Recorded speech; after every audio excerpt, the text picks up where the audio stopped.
Yo! What's up mga katambay? Alam nyo ba kung saan matatagpuan ang pinaka-OG na tao sa buong barangay Maligaya? Sa tindahan ni Aling Bebang! At sino pa ba kundi si Mang Cardo, ang living legend ng ating kanto? Kung may GOAT ang NBA, may Cardo naman ang Kanto Life. Araw-araw makita mo siya doon, nakapwesto sa kanyang trono, isang lumang upuan sa tapat ng tindahan.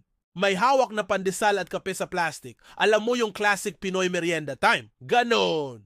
Pero mga kaibigan, may isang hapon na di malilimutan ng mga taga-kanto. Dumating kasi si Junjun, ang ating resident content creator, dala-dala ang kanyang smartphone arsenal parang reporter sa TV Patrol. Cards! Sigaw ni Junjun. Tara, pansit kanton challenge tayo. Game ka? Naku, biglang nagkagulo ang mga bara. Wow, si Lolo Cardo sasali. Para silang nanood ng boxing match ni Pacquiao. Pero si Mang Cardo, kulang! Sumagot nga ng, abay bakit hindi? Basta walang halong asukal yung pansit kanton mo ha? Napatawa ang lahat kasi diabetes conscious si Lolo. Inilabas ni Junjun ang tatlong flavor ng pansit kanton.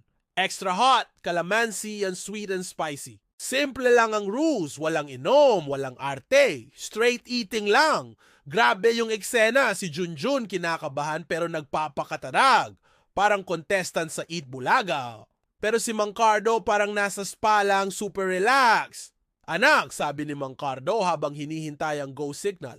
Ganyan din ang buhay, maanghang minsan, pero kayang-kaya pag may kasama kang kumain.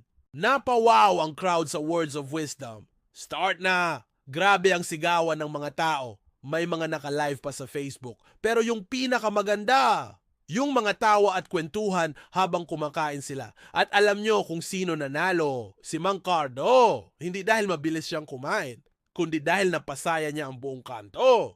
Napa-inspire pa ang lahat sa wisdom niya about life. Sa dulo ng video, nakangiti silang dalawa ni Junjun sa camera.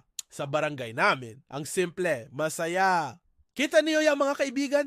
Hindi mo kailangan ng malaking production o magarang location para gumawa ng memorable content. Minsan, sa simpleng kanto lang, may magic na nangyayari. Kung na-enjoy nyo tong kwento natin ngayon, huwag kalimutang mag-like, comment at subscribe sa channel. Share nyo na rin sa mga kaibigan nyo para mas marami pang makaka-relate sa mga ganitong kwento ng Pinoy Kanto Life. Salamat sa pakikinig mga katambay. Sa susunod ulit. Peace out!